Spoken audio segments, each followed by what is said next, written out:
स्वागत है आप सभी का एनटीटी की क्लास में। हम पढ़ रहे हैं चाइल्ड साइकोलॉजी और उसमें भी हम कर रहे हैं अपने एग्जाम की प्रैक्टिस।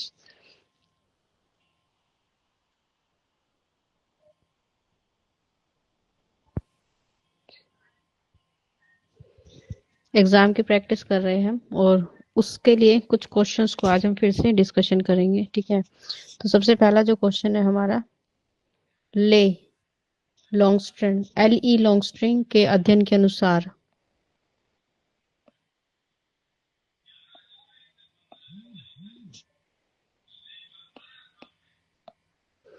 LE लॉन्गस्ट्रिंग के अध्ययन के अनुसार बालक के व्यावसायिक क्रियाओं से बालक के सामाजिक अंतः क्रियाओं से संबंधित विकास की प्रक्रिया किस आयु वर्ग से प्रारंभ होती है जब वह विद्यालय में प्रवेश करता है? 2 से 3 वर्ष, 4 से 5 वर्ष, 6 से 7 वर्ष या फिर 8 से 9 वर्ष। तो हमने बात की थी कि जब भी बच्चा क्या करता है अपने सामाजिक मतलब पहले सामाजिक वातावरण में वो क्या करता है, कदम रखता है, तो उसकी जो आयु है वो कितनी होती है?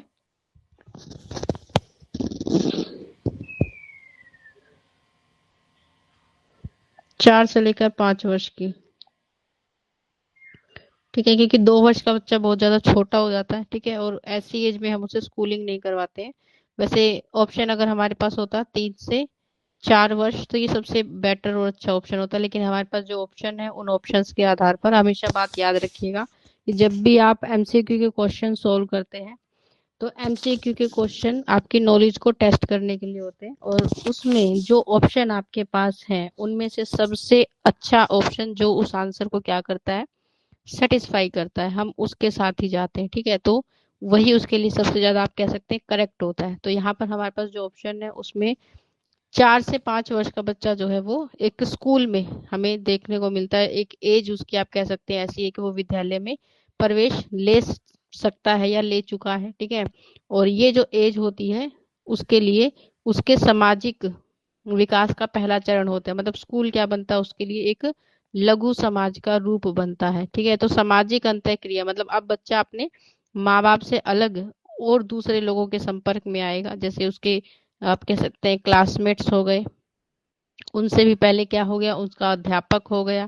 ठीक है, अन्य और जो लोग विद्यालय में होंगे उनके संपर्क में।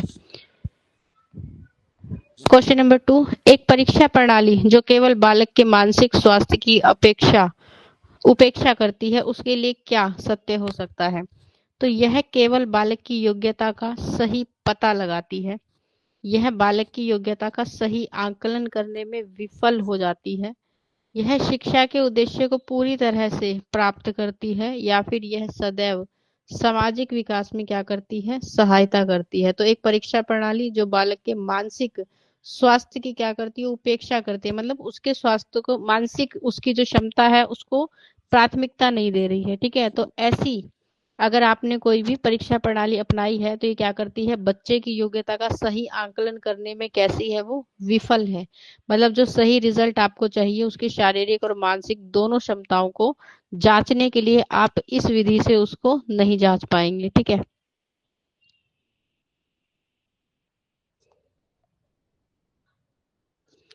बालक के मानसिक स्वास्थ्य पर घर और विद्यालय के वातावरण के बीच किस तत्व का सबसे कम प्रभाव होता है, जैसा कि हमें हमारे लेसन में बताया गया है? ठीक है, तो घरेलू कलह और तनाव का, माता पिता के व्यवहार का, या फिर शिक्षक के पक्षपातपूर्ण व्यवहार का। कि कई बार क्या होते हैं, बहुत सारे शिक्षक आपने देखे होंगे ऐसे होते हैं जो कुछ बच्चों को बहुत ज्यादा प्रायोरिटी देते हैं, प्राथमिकता देते हैं, लेकिन कुछ बच्चों को वो इग्नोर करते हैं। तो उसको हम कहते हैं कि वो सभी बच्चों के प्रति कैसे नहीं है, समान भाव नहीं है उनका, उसे पक्षपात व्यवहार कहते हैं।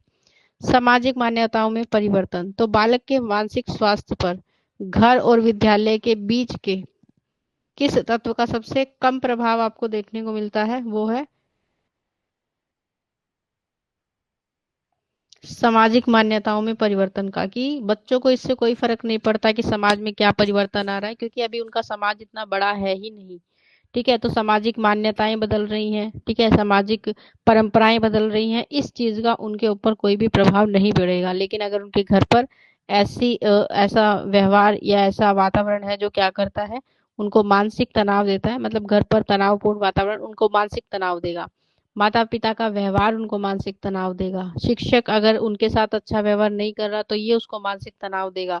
लेकिन समाज जिससे कि वो जुड़ा ही नहीं हुआ है, उसमें कोई भी परिवर्तन उसकी मानसिक स्थिति पर कोई भी प्रभाव नहीं डालता है, क्योंकि उसका समाज अभी बहुत छोटा है, जो कि आप कह सकते हैं माता पिता और स्कूल तक सीमित है। उसके बाहर की दुनिया में अभी वो इतना ज्यादा हस्तक्षेप उसका नहीं है, आप कह सकते हैं, ठीक है, इसलिए उसको प्रभाव भी उतना नहीं पड़ता है।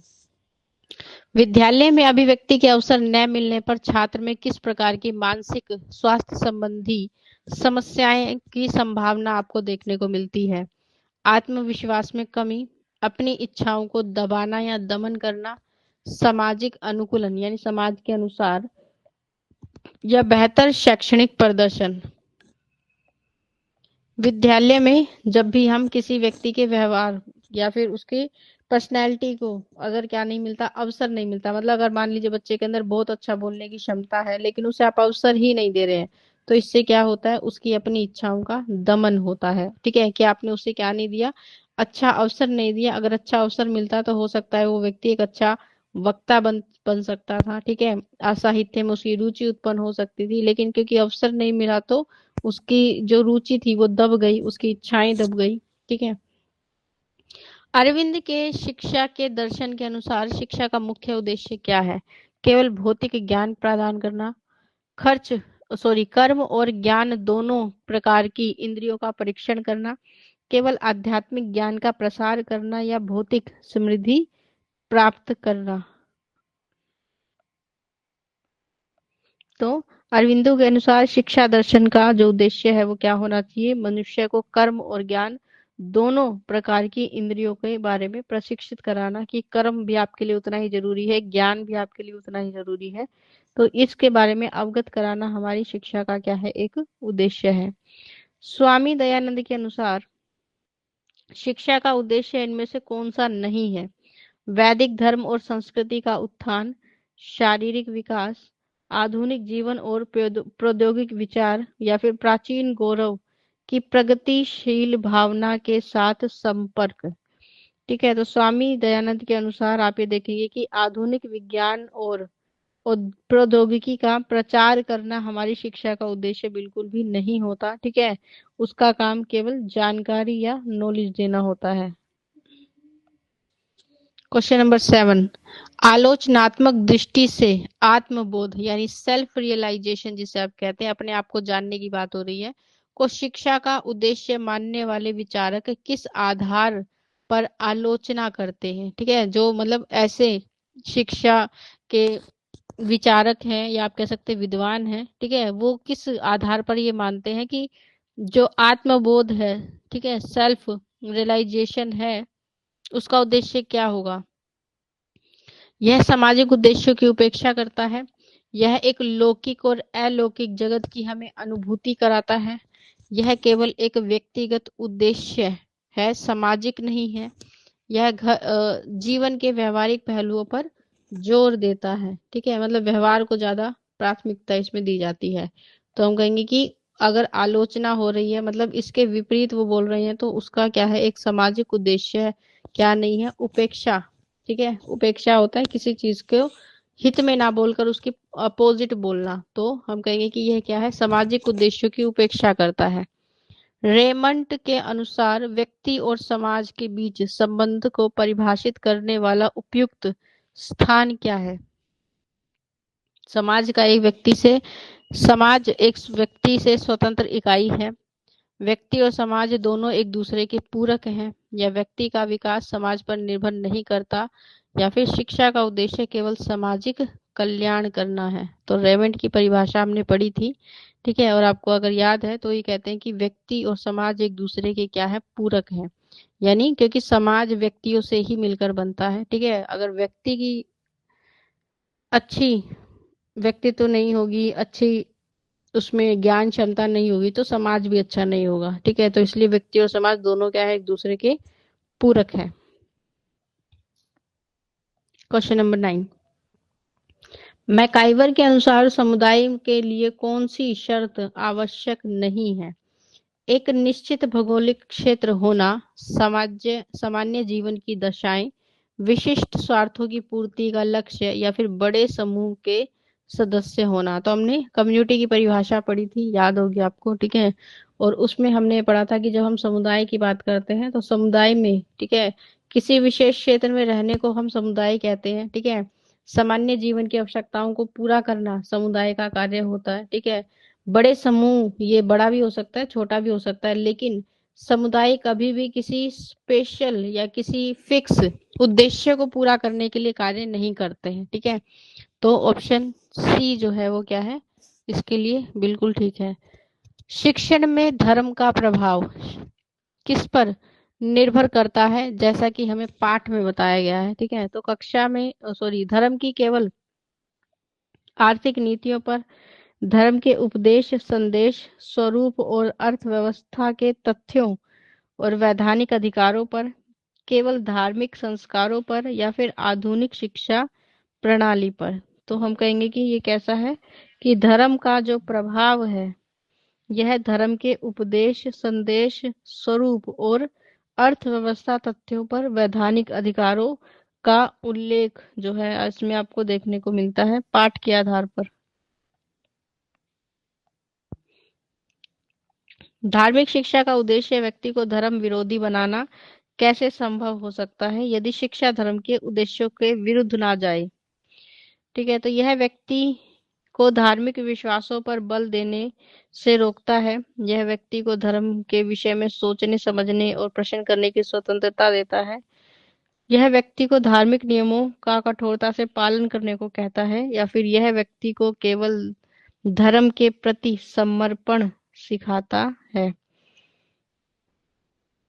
तो क्या करेगा ये, यह व्यक्ति को धर्म के विषय में सोचने, समझने और प्रश्न करने की क्या देता है, स्वतंत्रता देता है, कि आप धर्म को लेकर प्रचार कर सकते हैं, प्रसार कर सकते हैं, प्रश्न पूछ सकते हैं, ठीक है, आपके पास स्वतंत्रता है इस चीज की। शिक्षा के क्षेत्र में गुरु का महत्व किस बात से कम हो जाता है, यदि केवल पाठ्य पुस्तक का ज्ञान देता है तो वह सम्मान का पात्र बना रहेगा, वह विद्यार्थी के जीवन का आदर्श नहीं बन पाता है,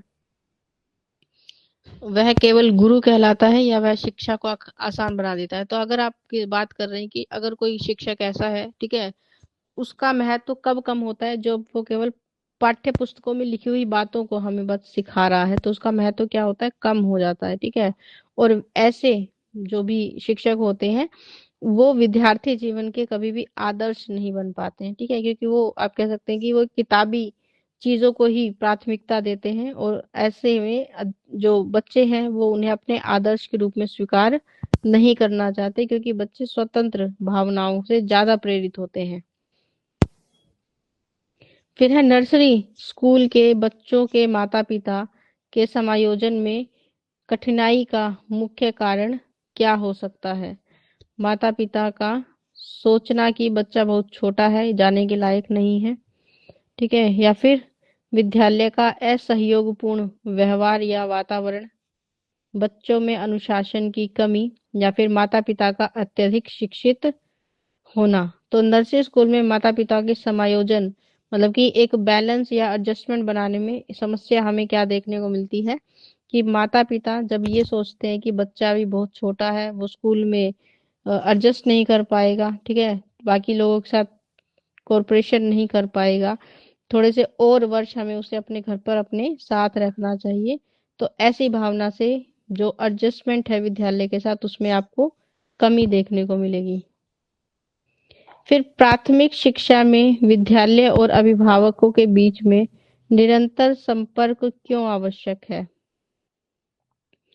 केवल बच्चों की फीस जमा कराने के लिए, बच्चों के शैक्षणिक विकास को साझा करने के लिए, या विद्यालय के प्रशासनिक कार्य को पूरा करने के लिए, केवल माता पिता को अनुशासन सिखाने के लिए। तो प्राथमिक शिक्षा में विद्यालय और अभिभावक के बीच में निरंतर संपर्क की आवश्यकता क्यों होती है, ताकि हम बच्चों के शैक्षणिक विकास में सहायता कर सकें, उनकी समस्याओं को समझ सकें, और इसके लिए माता पिता और अध्यापक में सहयोग जो है वो अवश्य होना चाहिए।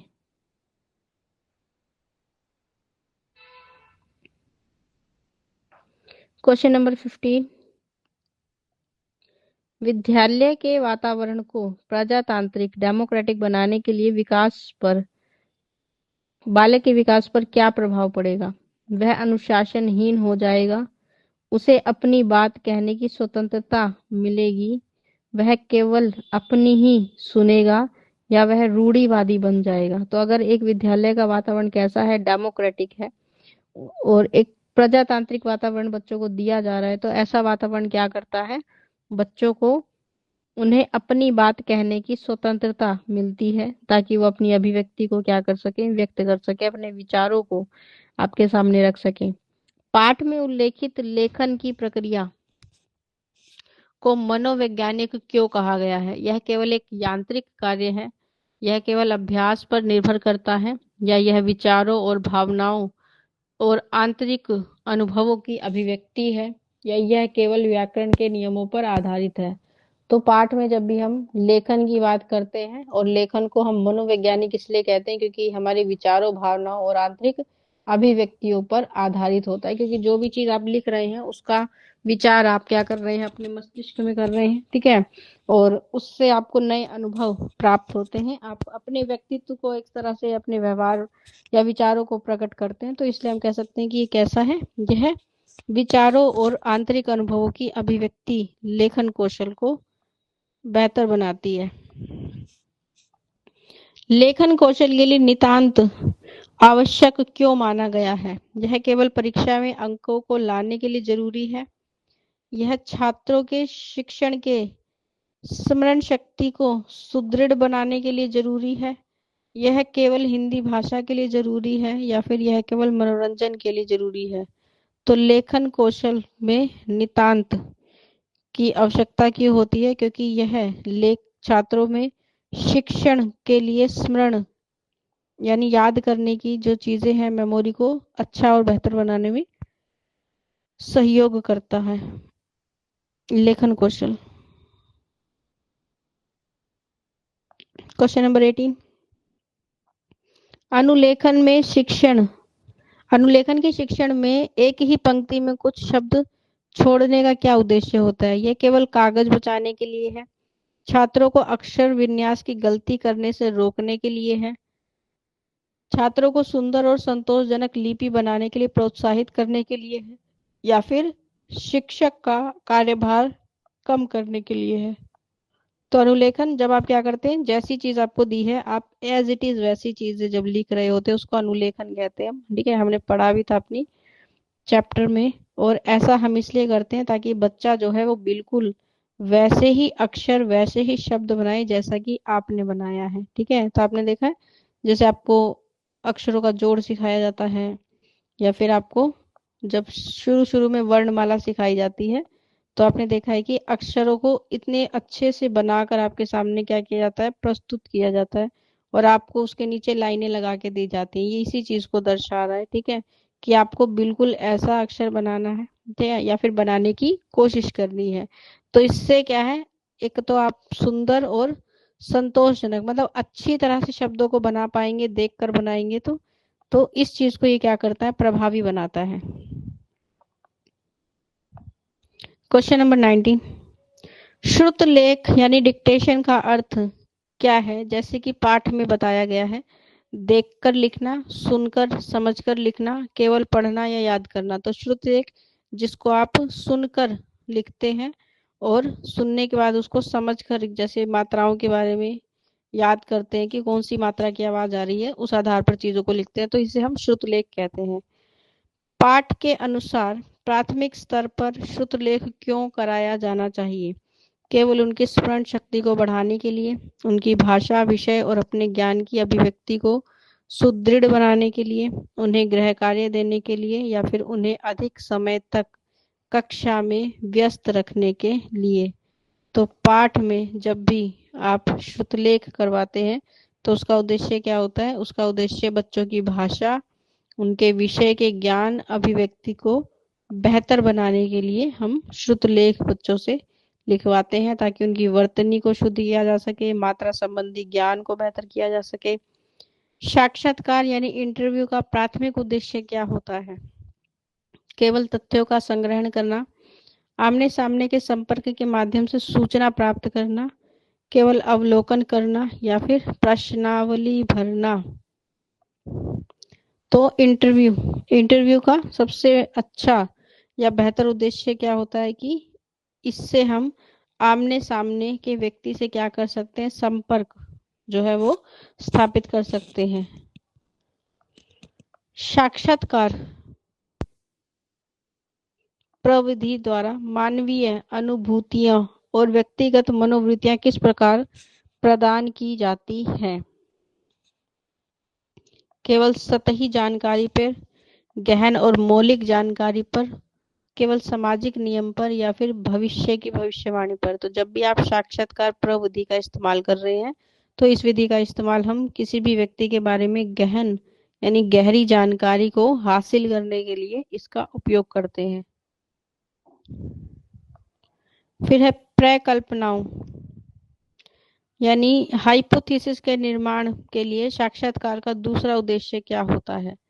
केवल धन एकत्रित करना, प्रकल्पनाओं के निर्माण हेतु आवश्यक सामग्री को एकत्रित करना, या फिर केवल मनोरंजन करना, या फिर राजनीतिक समस्याओं का समाधान करना। तो प्रकल्पनाएं जिसमें आप हाइपोथेसिस यानी कल्पनाओं के आधार पर कोई बात अगर बता रहे हैं तो इसका कार्य क्या है कि प्रकल्पनाओं के निर्माण हेतु आवश्यक सामग्री को क्या करना, एकत्रित करना। अवलोकन के लिए अवसर पाना, यह उद्देश्य साक्षात्कार के संदर्भ में कब उपयोगी होता है। जब घटना के बारे में केवल सूचना पर्याप्त हो, जब घटना या व्यवहार के विषय में केवल सूचना ही नहीं बल्कि अवलोकन करना भी हो, जब साक्षात्कारकर्ता स्वयं उपस्थित न हो, या फिर जब व्यक्ति गणितीय तथ्य को एकत्रित करना चाहता, मतलब कि नंबर्स में डाटा लेना चाहता हो। तो अवलोकन के लिए अवसर पाना, इसका उद्देश्य साक्षात्कार के लिए किस प्रकार उपयोगी है। जब घटना या व्यवहार का हम क्या कर सकते हैं, किसी विषय को सूचना नहीं है बल्कि हमें क्या करना है, अवलोकन करना है। ठीक है, तो जब किसी घटना या व्यवहार के विषय में आपको जानकारी नहीं है और आपको क्या करना है, उस जगह को जाकर देखना है, तो उसे अवलोकन करना कहते हैं। ठीक है, कि आप वहां स्वयं जाकर वहां से जानकारी को एकत्रित कर रहे हैं। साक्षात्कार के दौरान बेंजामिन डी पास के अनुसार किन चीजों का अनायास ही दृष्टि पड़ जाती है, मतलब किन चीजों पर अचानक से आपके नजर जाती है। केवल साक्षात्कारकर्ता के कपड़ों पर, पड़ोसी घर के सदस्यों के व्यवहार के भिन्न प्रारूप पर, केवल समय पर, या फिर किताबों पर, विद्यालय की किताबों पर। तो जब भी आप किसी जगह का अवलोकन करने जाते हैं या फिर किसी के साथ साक्षात कर रहे हैं तो उसके आसपास के वातावरण को आप क्या करते हैं, नोटिस कर रहे हैं। और उनमें से अगर किसी व्यक्ति का व्यवहार आपको अजीब लग रहा है, ठीक है, या फिर नॉर्मल बिहेवियर नहीं लग रहा है, तो आप उसको क्या करते हैं, नोटिस करते हुए उसको अपनी जांच को आगे बढ़ाते हैं। ठीक है, और इससे आपको सही और उचित जानकारी जो है उस विषय में प्राप्त होती है। फिर गुणात्मक तथ्यों का संकलन साक्षात्कार का कौन सा उद्देश्य है। यह केवल मात्रात्मक डेटा एकत्र करता है। यह सामाजिक, धार्मिक और राजनीतिक विचारों और भावनाओं को मनुष्य के अंतर्गत ढूंढता है। यह केवल भौतिक वस्तुओं का संग्रह करता है, या फिर यह केवल एक व्यक्ति की आय का पता लगाता है। तो गुणात्मक तथ्य मतलब क्वालिटी ऑफ इंफॉर्मेशन, जिसमें अच्छी इंफॉर्मेशन आपको मिले।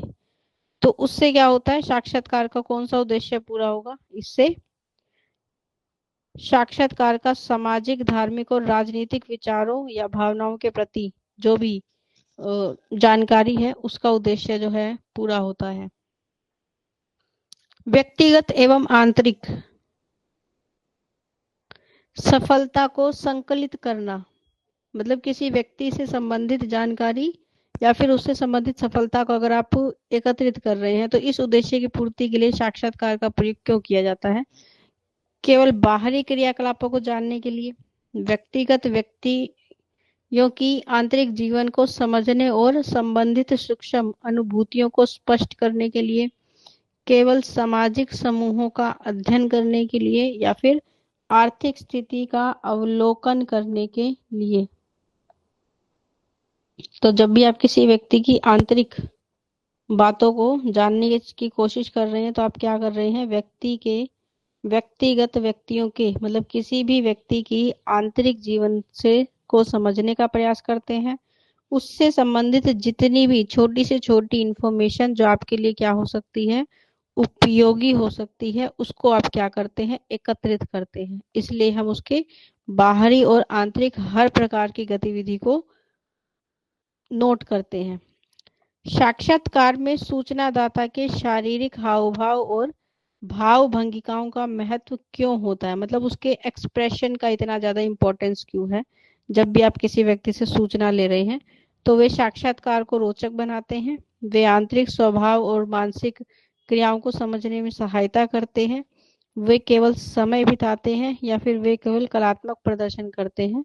तो किसी व्यक्ति के भी एक्सप्रेशन जो है वो क्या करते हैं, उनकी आंतरिक स्वभाव के बारे में बताते हैं, मतलब कि वो कितना सत्य बोल रहे हैं, कितना झूठ बोल रहे हैं, इसके बारे में जानकारी मिलते हैं, या फिर वो सिर्फ बनावटी बातें बता रहे हैं। तो उनके भाव जो है हमें इस चीज से क्या कराते हैं, अवगत कराते हैं।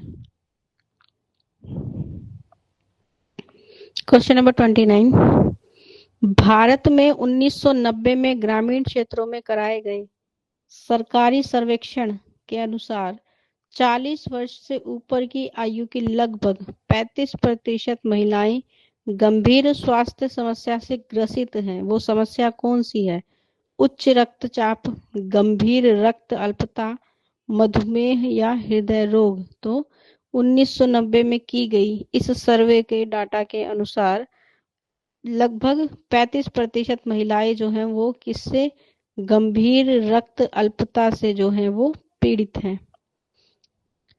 प्रजनन संबंधी संक्रमण की शिकायत प्रजनन आयु वर्ग की कितनी प्रतिशत महिलाओं में पाई जाती है, लगभग 10%, 30%, लगभग 50% या फिर लगभग 75%। तो किसी भी प्रकार के प्रजनन संबंधी इन्फेक्शन की बात हो रही है यहाँ पे, कि अगर कोई माता है उसकी डिलीवरी हो रही है तो उस डिलीवरी के दौरान इन्फेक्शन होने का खतरा आपको कितना देखने को मिलता है, तो ये 75% तक होता है। ठीक है, कि अगर सही प्रकार से जो है डिलीवरी नहीं कराई जाती है तो बच्चे और माता दोनों को ही इन्फेक्शन हो सकता है और दोनों की ही जो है मृत्यु इस वजह से हो सकती है।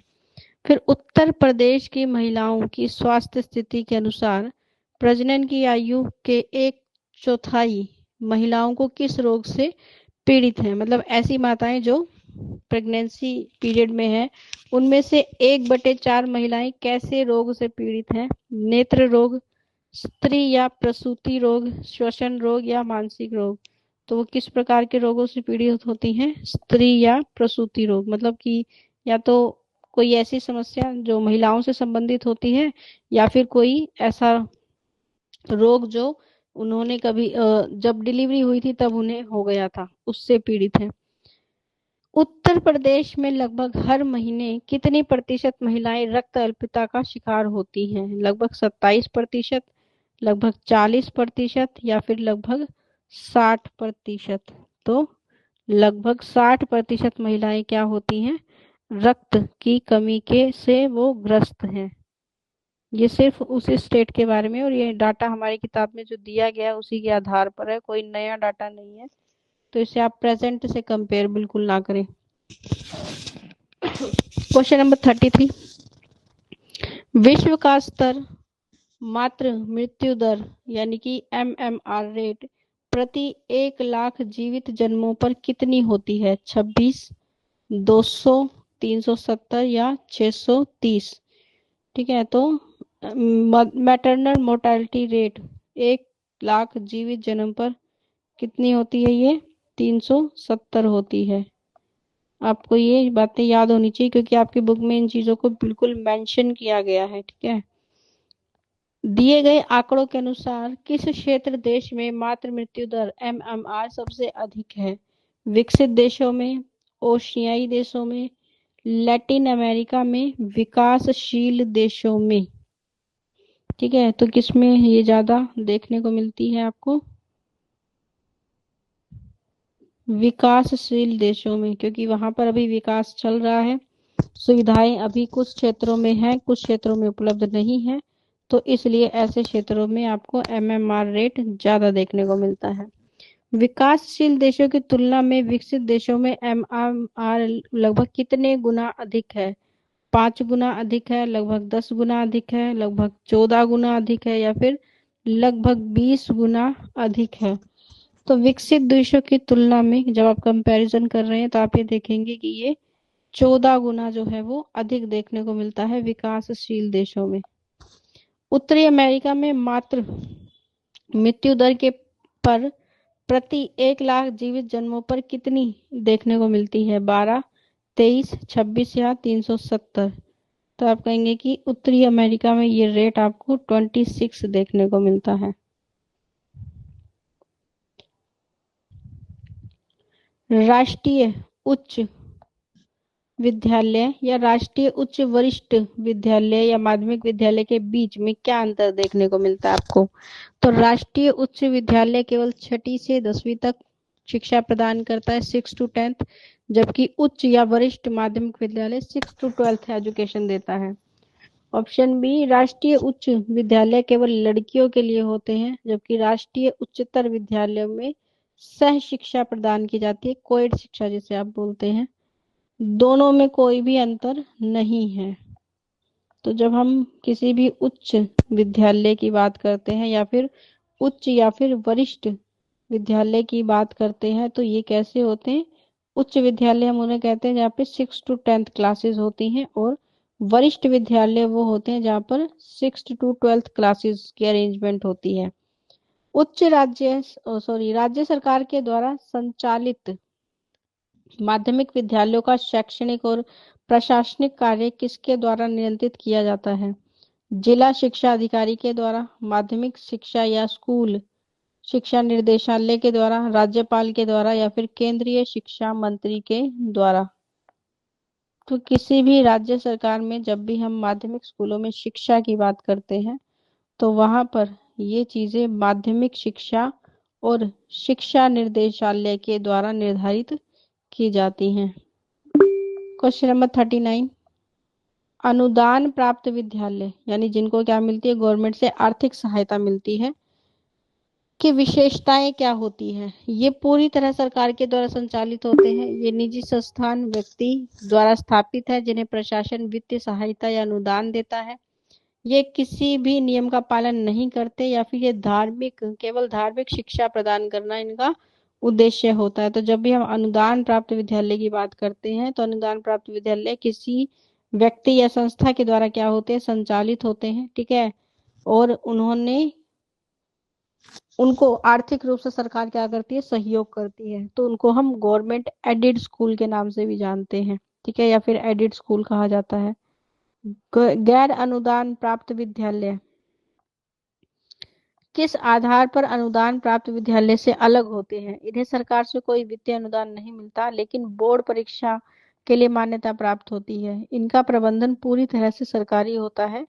ये केवल प्राथमिक शिक्षा प्रदान कर सकते हैं, या फिर ये केवल धार्मिक संस्थाओं के द्वारा संचालित होते हैं। तो गैर अनुदान प्राप्त विद्यालय क्या होते हैं? इन्हें सरकार से कोई वित्तीय सहायता नहीं मिलती, लेकिन ये क्या करा सकते हैं? बोर्ड परीक्षाएं करा सकते हैं, मतलब मान्यता प्राप्त है, इन्हें किसी प्रकार की सहायता नहीं दी जाती है। क्वेश्चन नंबर 41, मान्यता रहित विद्यालय का मुख्य उद्देश्य क्या होता है? केवल सरकारी नियमों का पालन करना, जो न तो मान्यता प्राप्त हो ना ही अनुदान परंतु शिक्षा की आवश्यकता की पूर्ति करें, केवल उच्च शिक्षा प्रदान करना, या केवल आर्थिक लाभ कमाना। तो ऐसे विद्यालय जिनके पास कोई मान्यता नहीं है फिर भी वो विद्यालय क्या किए जा रहे हैं? संचालित कर रहे हैं, तो ना तो इनके पास कोई मान्यता होती है, ना ही सरकार से कोई सहायता मिलती है, और ये क्या करते हैं? शिक्षा की आवश्यकताओं को पूरा करने की कोशिश करते हैं। बालक की शिक्षा को उन्नत करने के लिए गृह और विद्यालय का सहयोग किस प्रकार आवश्यक है? केवल अध्यापक का प्रयास, केवल अभिभावकों का प्रयास, दोनों का सहयोग चाहिए, या केवल बच्चे की रुचि होनी चाहिए? तो अगर आप बच्चे की शिक्षा को बेहतर और उच्च बनाना चाहते हैं तो इसके लिए घर और विद्यालय दोनों का सहयोग जो है आपके लिए बच्चे के लिए आवश्यक है, शिक्षा के लिए भी आवश्यक है। अभिभावकों को अभिभावक दिवस पर अभिभावकों को अभिभावक दिवस मनाना का मुख्य उद्देश्य क्या है? केवल विद्यालय में भीड़ को बढ़ाना, अध्यापक और अभिभावक को मिलकर विकास के बारे में विचार करना, केवल सांस्कृतिक कार्यक्रम के लिए मनाया जाता है या शिक्षकों की प्रशंसा के लिए? तो कभी भी किसी स्कूल में अगर अभिभावक दिवस मनाया जा रहा है तो उसको मनाने का उद्देश्य क्या होता है? अध्यापक और अभिभावक मिलकर क्या करें? बच्चे के ऊपर विचार करें, उसकी समस्याओं को समझने का, उसको दूर करने का प्रयास करें। अभिभावक संपर्क के तहत अध्यापक को महीने में एक बार छात्र के घर जाकर किस पर विचार विमर्श करना चाहिए? केवल पारिवारिक आय पर, बच्चों की प्रगति और उनसे जुड़ी समस्याओं पर, केवल शिक्षक की सैलरी पर या बच्चों के मित्रों पर? तो किस चीज पर विचार विमर्श सबसे ज्यादा जरूरी है? बच्चों की प्रगति और उनसे जुड़ी समस्याओं पर। विद्यालय समारोह यानी कि एनुअल फंक्शन में अभिभावकों को आमंत्रित करने का उद्देश्य क्या है? केवल उपहार प्राप्त करना? वे गतिविधि के महत्व को समझें और अपने बच्चों को भी भाग लेने के लिए क्या करें? प्रोत्साहित करें। केवल धन को एकत्र करना या शिक्षकों की आलोचना करना? तो विद्यालय में जब भी क्या होता है, कोई एनुअल फंक्शन होता है और उसमें अभिभावकों को बुलाया जाता है तो वो इसलिए ताकि आप उनकी गतिविधियों को महत्व दें, बच्चों के भाग लेने के लिए उनको क्या करें? प्रोत्साहित करें। बच्चों को भी बड़ा अच्छा लगता है कि माता पिता उनको देखने आए हैं। बच्चों की शैक्षणिक आवश्यकताओं को पूरा करने में परिवार की क्या भूमिका है? केवल बच्चों को खेलने देना, पुस्तक कलम कॉपी अन्य आवश्यकताओं को उपलब्ध कराना, केवल टीवी देखने देना या अनुशासन सिखाना? तो एज ए पेरेंट्स आपको चाहिए कि आप बच्चों की जितनी भी फिजिकल नीड्स है उनको पूरा करें। स्कूल के लिए जो भी किताबें पुस्तकें आवश्यक होती है वो उनको सही समय पर उपलब्ध कराएं, तभी वो अपनी पढ़ाई को सही से कंटिन्यू कर पाते हैं। अभिभावक अध्यापक संपर्क क्यों आवश्यक है? केवल बच्चों की शिकायत के लिए, बच्चों की कक्षा में स्थिति और व्यवहार को विषय में विचार विमर्श की समस्या का समाधान करने के लिए, केवल पैसे के लेन देन के लिए या केवल छुट्टी की जानकारी के लिए? तो ये संपर्क इसलिए जरूरी है ताकि हम बच्चे की कक्षा में स्थिति यानी उसकी प्रोग्रेस रिपोर्ट के बारे में क्या कर सके? चर्चा कर सके। विद्यालय डायरी को नियमित रूप से देखने की जिम्मेदारी किसकी होती है? केवल बच्चों की, अध्यापकों की, अभिभावक की या फिर प्रधानाचार्य की? तो विद्यालय की डायरी को नियमित रूप से मतलब डेली उसको क्या किया जाए? देखा जाए। और इसकी जिम्मेदारी किसकी होती है? अभिभावक की होती है कि घर पर जब बच्चा आता है तो उसकी डायरी को अवश्य चेक करना चाहिए। उसमें कोई सूचना या कोई जानकारी है या बच्चे से संबंधित कोई बात है तो उसको अवश्य देखना चाहिए। नॉर्मली भी बच्चा स्कूल में क्या करके आया है, क्या होमवर्क मिला है, सब देखना चाहिए। सहगामी गतिविधियां। सहगामी गतिविधियों में भाग लेने के लिए अभिभावक बच्चे के विकास में किस महत्व को समझते हैं? यह केवल समय की बर्बादी है, बच्चों की बहुमुखी विकास में सहायक है, केवल एक खेल है, अनुशासन के विरुद्ध है? तो को करिकुलर एक्टिविटीज, ठीक है, कि पढ़ाई के साथ साथ अदर एक्टिविटीज भी जो है बच्चों के लिए जरूरी है और ये क्या करती हैं? बच्चों के अंदर बहु विकास को सहायता देती हैं, ठीक है, मानसिक भी और शारीरिक स्तर पर भी। परंपरावादी और समाजवादी विचारधाराओं के परिणाम के आधार पर शिक्षा के मुख्य उद्देश्य का उद्भव क्या है? केवल व्यक्तिगत उद्देश्य, सामाजिक और व्यक्तिगत उद्देश्य, केवल सामाजिक उद्देश्य या फिर केवल धार्मिक उद्देश्य? तो परंपरावादी और सामाजिक विचारधारा जो है व्यक्तिगत और सामाजिक उद्देश्य की पूर्ति के लिए आवश्यक होती है। Question number 51। रोज के अनुसार सामाजिक उपयोगिता यानी कि सोशल यूटिलिटी को अलग करने का कौन सा शब्द मूल्यहीन हो जाता है? समाज, शिक्षा, व्यक्ति या ज्ञान? तो रोज के अनुसार सामाजिक उपयोगिता मतलब समाज की जो उपयोगिता है उसको हम अगर व्यक्ति से अलग कर देते हैं तो समाज की जो उपयोगिता है वो क्या हो जाती है? खत्म हो जाती है। शिक्षा के किस उद्देश्य को शिक्षा के द्वारा बालक के अभिव्यक्त गुणों की अभिव्यक्ति के रूप में परिभाषित किया जाता है?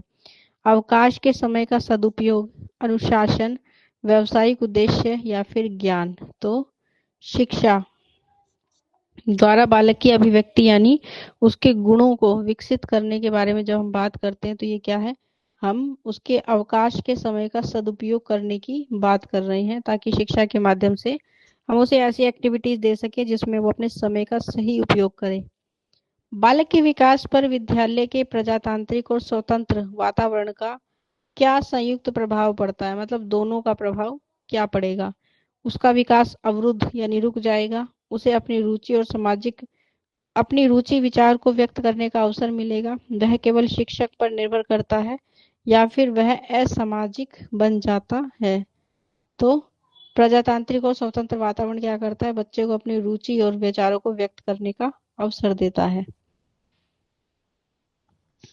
क्वेश्चन नंबर 54, परिवार में तनाव और झगड़ों का बच्चों के विकास पर क्या प्रभाव पड़ता है। मानसिक विकास सुधरता है, उसके विकास मस्तिष्क पर बुरा प्रभाव पड़ता है, उसका शारीरिक विकास होता है या वो अधिक साहसी बनते हैं। तो परिवार में अगर तनाव है, झगड़े होते हैं तो इसका उसके बच्चे या किसी भी बच्चे के मस्तिष्क पर बुरा प्रभाव पड़ता है। मानसिक तनाव बच्चों को होता है, भय उनके मन में आने लग जाता है, चिंता रहती है, तो सीखने के लिए इतना प्रेरित नहीं होते, ठीक है, चीजों से क्या है हमेशा दूर भागते हैं। शिक्षक के किस व्यवहार से बालक मानसिक रूप से भयभीत और असमायोजित हो सकता है। पक्षपातपूर्ण, सहानुभूतिपूर्ण रहित व्यवहार, अत्यधिक मित्रतापूर्वक व्यवहार, केवल उपदेश देना या गृह कार्य। तो अगर शिक्षक का व्यवहार कैसा है, शिक्षक का व्यवहार अगर पक्षपातपूर्ण है कि वो बच्चों में क्या करता है, अंतर करता है, भेदभाव करता है, तो इससे क्या है बच्चा जो है मानसिक रूप से भयभीत होता है, ठीक है, और ये एक इनबैलेंस को क्रिएट करता है। परीक्षा प्रणाली का बालक के मानसिक स्वास्थ्य पर किस प्रकार का नकारात्मक यानी बुरा प्रभाव पड़ता है।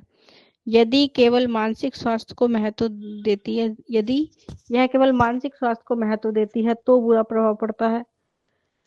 यदि यह केवल रटने पर जोर देती है तो नेगेटिव प्रभाव पड़ेगा। यदि यह बालक की योग्यता का सही आकलन नहीं करती तो बुरा प्रभाव पड़ेगा, और यदि यह बहुत सरल हो तो भी क्या पड़ेगा, इसका बुरा प्रभाव बच्चे के ऊपर पड़ता है। तो हम कहेंगे कि अगर अच्छी परीक्षा प्रणाली नहीं है तो यह बालक की योग्यता को सही प्रकार से नहीं माप पाती, और इस चीज का बच्चे के ऊपर नेगेटिव प्रभाव पड़ता है। प्राचीन काल में हमारे देश में शिक्षा का पर किसका नियंत्रण था, राजा का, धर्म का, शिक्षकों का या फिर व्यापारियों का। तो प्राचीन काल में हमारी शिक्षा पर धर्म का नियंत्रण देखने को मिलता था। तो बहुत पहले और भी आगे अगर की आप बात करेंगे तो उस वक्त पढ़ने का अधिकार सिर्फ किसको होता था, ब्राह्मणों को होता था, संस्कृत का ज्ञान केवल ब्राह्मणों को होता था, ठीक है। तो वो धर्म के आधार पर आप कह सकते हैं कि वो मानते थे कि वो उच्च है तो उनको ही पढ़ना चाहिए। ये उस प्राचीन समय की बात हो रही है, ठीक है। वर्तमान समय में शिक्षा की व्यवस्था का संचालन और नियंत्रण करने का प्राथमिक दायित्व किसका होता है, केवल अभिभावकों का, केवल निजी संस्थानों का, राज्य सरकार का या फिर धार्मिक गुरुओं का। तो जब भी हम बात करते हैं किसकी, प्राथमिक शिक्षा की, तो प्राथमिक शिक्षा प्रदान करने का उत्तरदायित्व किसका है, हमारी राज्य सरकार का। मतलब हर राज्य सरकार अपने अपने राज्य के लिए क्या करती है, प्राथमिक शिक्षा की व्यवस्था करती है, वो आपके लिए प्राथमिक स्कूल खोलती है। बोडगार्ड्स के अनुसार समुदाय की मुख्य विशेषताएं क्या होती है, केवल आर्थिक लाभ देना, हम की फीलिंग को क्षेत्र में हम की फीलिंग यानी हम की भावना और एक क्षेत्र में विशेषता लाना, अस्थायी निवास करना या केवल राजनीतिक संगठन को बढ़ावा देना। तो समुदाय की विशेषताओं के बारे में हमने बात की थी। इसमें समुदाय में हमेशा किसकी भावना होती है, हम की भावना होती है, ठीक है। वो किसी एक व्यक्ति को नहीं, वो सबको साथ लेकर चलते हैं। फिर शिक्षा के व्यक्तिगत उद्देश्य को आलोचना के तौर पर किस आधार पर अधूरा माना जाता है, यह समाज की उपेक्षा करती है, यह व्यक्ति को हीन बनाती है, यह केवल ज्ञान पर जोर देती है या फिर यह एक दूसरे को क्या करती है, पूरक बनाती है। तो ये क्या करती है, ये समाज की उपेक्षा करती है। कि अगर आप शिक्षा की क्या कर रहे हैं, आलोचना कर रहे हैं, मतलब शिक्षा के बारे में अ, बुरी बातें बता रहे हैं, ठीक है, अच्छी चीजों को नहीं बता रहे हैं, तो ये क्या कर रहे हैं, आप समाज में शिक्षा की आलोचना कर रहे हैं। तो इसके लिए क्या है, उपेक्षा हम मानते हैं समाज में शिक्षा की।